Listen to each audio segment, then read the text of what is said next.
இஸ்லாமியத்தை சேர்ந்த ஒரு முஸ்தபா எம்எல்ஏ, மக்களால் தேர்ந்தெடுக்கப்பட்ட ஒரு எம்எல்ஏ கேட்கிறாரு, நான் சனாதனத்தை ஒழிப்பேன், இந்து மதத்தை சார்ந்த சனாதனத்தை ஒழிப்பேன் அவர் இவ்வளவு தைரியமா சொல்லியும் இந்து மதத்துல இருக்கவங்க வந்து எந்த ஒரு சூடு சுரணையும் இல்லாம எனக்கு என்ன எவன் என்ன எக்கடி கேட்டா போட்டும் அப்படிங்கிற கதையில உட்கார்ந்து இருக்காங்கல்ல, அவங்களுக்கு ரோசம் வருமாங்கிறதா எனக்கு ஆச்சரியம். நீங்க வந்து இன்னைக்கு வெகுண்டெழுந்து இந்த கேள்வி கேட்கறது எனக்கு ஒரு ஆச்சரியமா இருக்கு.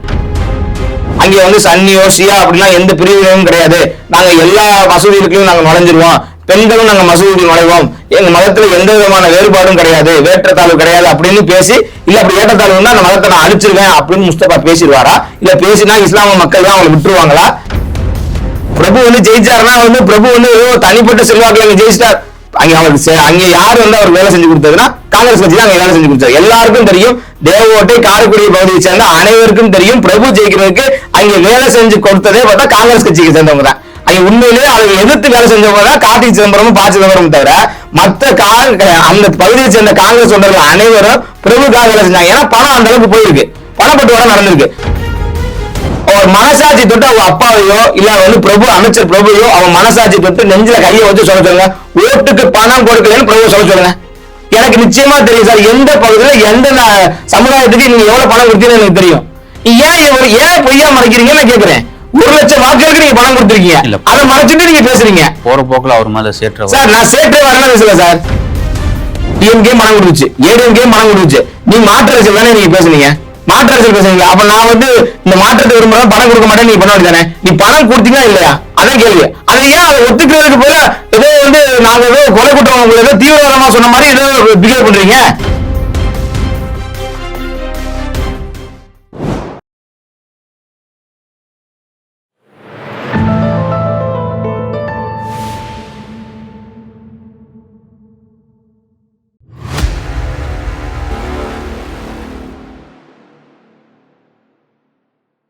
ஜி வணக்கம். வணக்கம். எதிர்கட்சி தலைவர் உதயநிதி ஸ்டாலின் சட்டமன்றத்துல சனாதனம் குறித்து பேசினது மிகப்பெரிய சர்ச்சையா மாறி இருக்கு. அது கூடவே வந்து தாவேக்காவை சார்ந்த முஸ்தபா அவரும் வந்து அந்த சனாதனம் பேசினது மிகப்பெரிய சர்ச்சையா மாறி இருக்கு.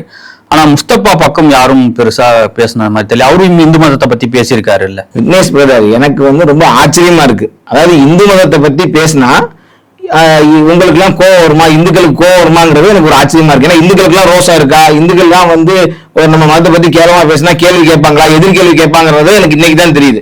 ஏன்னா நீங்க கேட்கிற கேள்வி வச்சுதான் எனக்கே அந்த சந்தேகமே வருது. ஏன்னா இதே இந்த நாட்டுல உலகத்துல எல்லாம் வந்து நடக்கிற தீவிரவாதத்துக்கெல்லாம் காரணம் வந்து அதிகமா வந்து இஸ்லாம் மதம் தான் காரணம், அதனால இஸ்லாம் மதத்தை ஒழிச்சிடலாமா அப்படின்னு யாராவது ஒரு இந்து கேள்வி கேட்டுட்டானா இந்நேரம் தமிழ்நாட்டுல அந்த கேள்வி கேட்டவங்க இருக்க முடியுமா? இல்ல எதிர்கட்சிகள் சும்மா விட்டுருவாங்களா? இஸ்லாம் மதத்தில் இருக்கக்கூடிய ஒரு சில நபர்கள், நான் எல்லாரும் குற்றம் காட்டல, இஸ்லாம் மதத்துல எனக்கும் நிறைய நண்பர்கள் இருக்காங்க. ஆனா இந்த மாதிரி ஒரு கேள்வியை யாராவது முன்னெடுத்தா யாராவது எந்த எதிர்கட்சியாவது விட்டுருவாங்களா?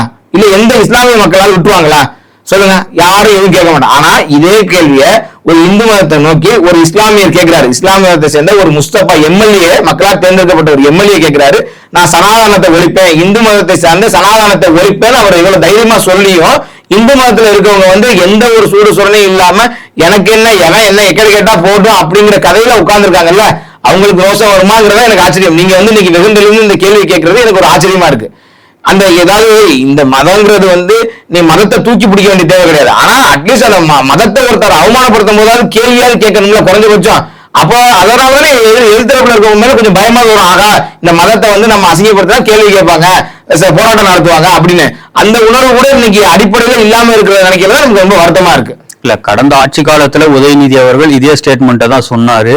அப்ப வழக்குகள் எல்லாம் பதிவு செய்யப்பட்டது. இந்த இப்ப பேசியிருக்காருல்ல, எந்த ஒரு வழக்கும் பதிவு செய்யப்படல. பாஜகவினரும் யாரும் வழக்கு பெருசா புகார் கொடுத்தா தெரியல. இந்த விஷயம் எப்படின்னா அது அப்படியே மறைக்கப்பட்டு போயிட்டு இருக்கு. ஏன்னா அவங்களோட அரசாங்கம் அப்படிங்கறதுனால இது மிகப்பெரிய லெவலில் அது வந்து மறைக்கப்பட்டு போயிட்டு இருக்கு. உதயநிதி ஸ்டாலினை பொறுத்த வரைக்கும் ஒரு துணை முதலமைச்சராக அதை பேசினாரு. அப்படிங்கிறது நாடு முழுவதும் அது ஒரு பெரிய அதிர்வலை ஏற்படுத்துச்சு. பல்வேறு மாநிலங்கள்ல தான் அது வந்து வழக்கில் பதிவுப்பட்டதை தவிர தலைவரா இருக்காரு. பல்வேறு மாநிலங்கள்ல தான் வழக்கு பதிவுப்பட்டதை தவிர தமிழ்நாட்டுல வந்து வழக்கு பதிவுப்படல.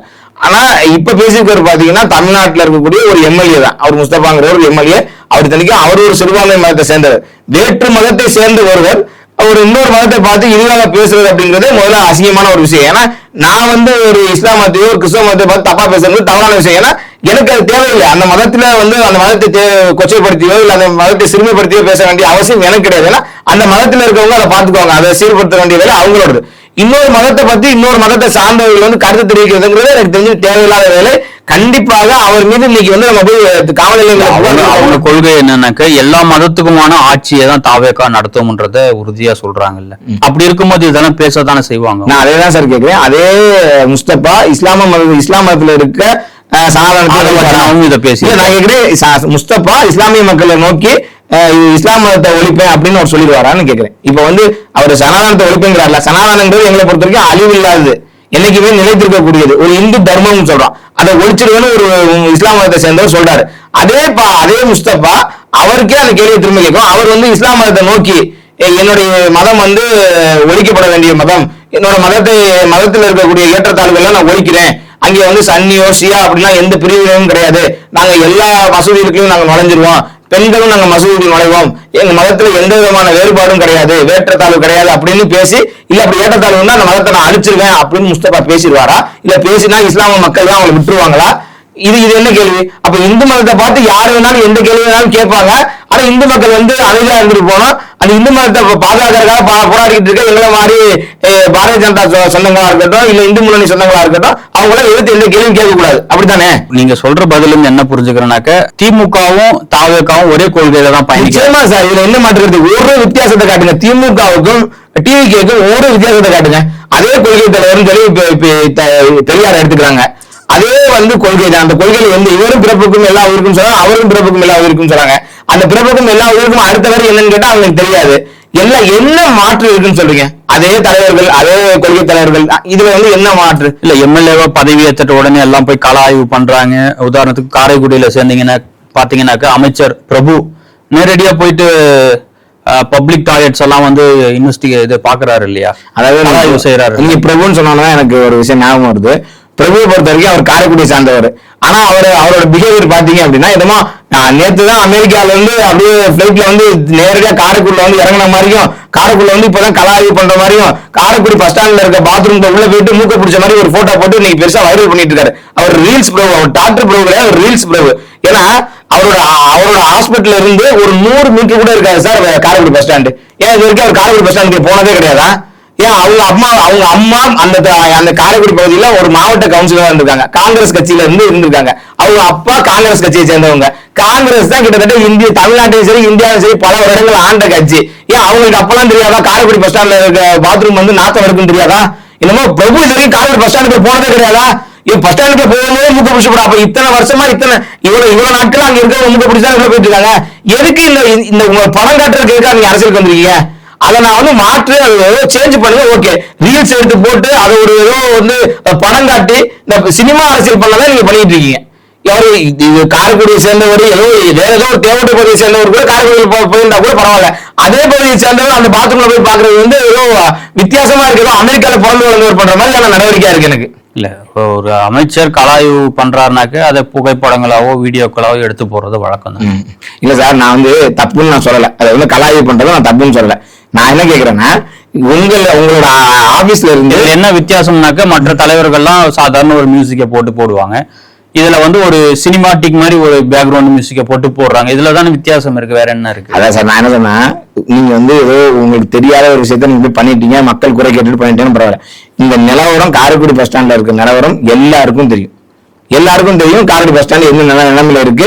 அந்த இத்தனை வருஷமா ஆண்டது யாருன்னா காங்கிரஸ் கட்சி. உங்க அப்பா துரை கருணாநிதி எந்த கட்சியை சேர்ந்தவர்? காங்கிரஸ் கட்சி. உங்க அம்மா எந்த கட்சியில இருந்து கவுன்சிலர் ஆனாங்க? மாவட்ட கவுன்சிலர் ஆனாங்கன்னா காங்கிரஸ் கட்சியில இருந்து மாவட்ட கவுன்சிலர் ஆனாங்க. நீங்க இன்னைக்கு எந்த கட்சியை எதிர்த்தாங்க என்ன ஜெயிச்சீங்க அப்படின்னா காங்கிரஸ் கட்சியை எதிர்த்துதான் நீங்க ஜெயிச்சிருக்கீங்க. அங்க சிட்டிங் எம்எல்ஏ காங்கிரஸ் கட்சி தான்.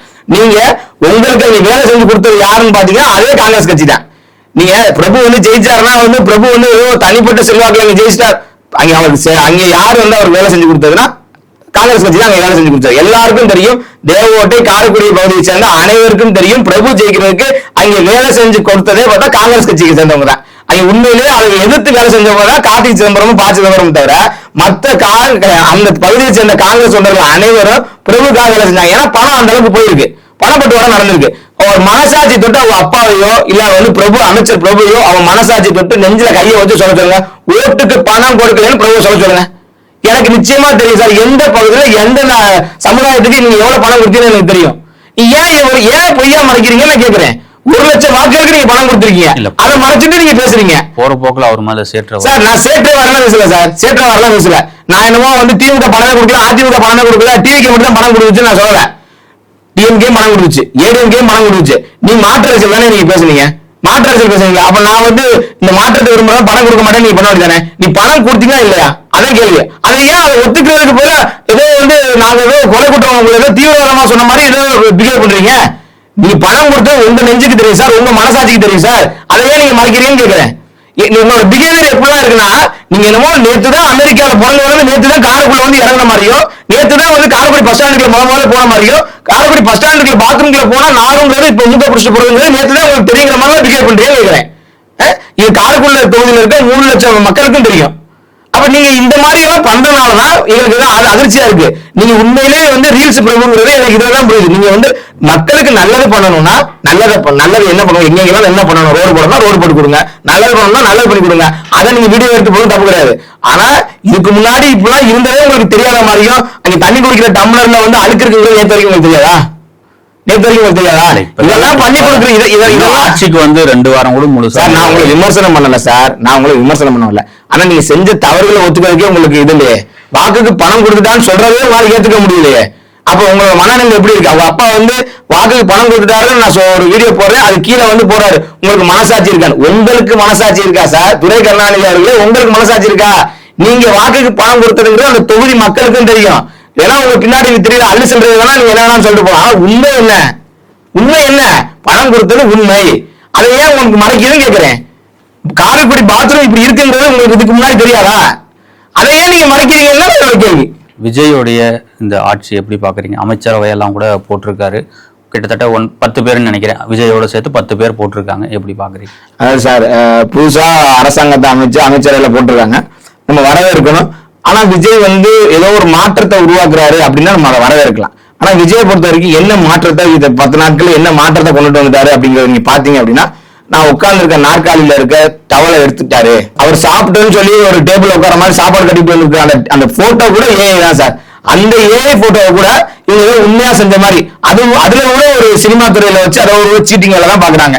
உண்மையிலே உங்களுக்கு மக்களுக்கு நம்பிக்கை இருந்துச்சுன்னா நீங்க வந்து உண்மை தகவல்களை மக்கள்கிட்ட பரப்புங்க. விஜய் என்னென்ன மாற்றங்கள் கொண்டுட்டு வந்தார், அதாவது விஜயை பொறுத்த வரைக்கும் என்ன சொல்றாங்க அப்படின்னா, பெரிய மாற்றங்களை கொண்டு வந்தார், 10 நாள்ல பாத்தீங்கன்னா அதை கொண்டு வந்தார், இதை கொண்டு வந்தார், இந்த திட்டங்களை மாத்திட்டாரு, அந்த திட்டங்களை மாத்திட்டாங்க. என்ன திட்டங்களை மாத்திட்டாங்க யாராவது ஒரு ஆள் சொல்லுங்க. ஏதாவது ஒன்றை மாத்திருக்காரு, ஒரு பிரயோஜனமா ஏதாவது மாத்திருக்கான்னு சொல்லுங்க. அவர் என்ன மாத்தினார் அப்படின்னா, அவர் உட்கார்ந்து இருக்க நாற்காலியில இருக்கக்கூடிய அந்த டவலை மாத்திட்டாரு. அது ஒரு பெரிய சாதனை. 2வது, அவர் உட்கார்ந்து இருக்க டேபிள்லயே வீட்டுல இருந்து சாப்பாடு எடுத்துட்டு வந்து அங்க உட்கார வச்சு சாப்பிடுறாரு. அது ஒரு பெரிய சாதனை. 3வது பெரிய சாதனை அப்படின்னா, அவர் கோட் சூட் போட்டு அணிஞ்சிட்டு வந்தது உலகம் பூரா ஃபேமஸ் ஆயிடுச்சு. அது ஒரு பெரிய சாதனை. இதுதான் அவர் செய்யற சாதனை. என்ன மாற்றத்தை கொண்டுட்டு வந்ததுன்னு கேட்டா, சாப்பாடு கொண்டுட்டு வந்தது, கோட் சூட் போட்டது, இதெல்லாம் வந்து ஒரு சாதனைன்னு நீங்க சொல்லிக்கிட்டு இருக்கீங்க. இதெல்லாம் சொல்றதுக்கு இந்த சினிமாக்காரங்களை வச்சு அரசியல் பண்றதுங்கிறது இது மக்களுக்கே நல்லா தெரியுது. இந்த மாதிரியான அரசியலை இந்த மக்கள் விரும்பல. மக்கள் விரும்புற அரசியல் மாற்றம். நீ என்ன டாஸ்மாக மூடுறியா, அந்த மாதிரியான ஒரு மாற்றத்தை விரும்புறாங்க. இல்ல லஞ்சத்தை ஒழிச்சுட்டியா, அந்த மாதிரி மாற்றத்தை விரும்புறாங்க. இல்ல காவல்துறையை உங்க கட்டுக்குள்ள கொண்டு வந்து இங்க இருக்க கஞ்சா போதை பழக்கத்தை தடுத்து வைக்கலாம், அதுதான் மக்கள் விரும்புறாங்க. இல்ல வந்து பெண்களுக்கு எதிரான குற்றங்கள் குறைஞ்சிருக்கா, இல்ல ஏற்கனவே அம்மா பேட்டர்னு ஓடிட்டு இருந்துச்சு, அப்புறம் ஸ்டாலின் வந்ததுக்கு அப்புறம் பிங்க் கலர்ல ஒரு பேட்டர்ல ஓடிச்சு, இப்ப அதை வந்து நீங்க வந்து வீர பெருன்னு மாத்திருக்கீங்க. இந்த பேரை மாத்துறது எங்களுக்கு தேவையில்லை சார். மாற்றம் வேணும். உண்மையிலே கிரவுண்ட்ல ஏதாவது மாற்றம், அதைத்தான் நாங்க விரும்புறோம். அந்த மாற்றத்தை கொண்டுட்டு வந்தோம்னா நாங்க கேட்கிறோம்.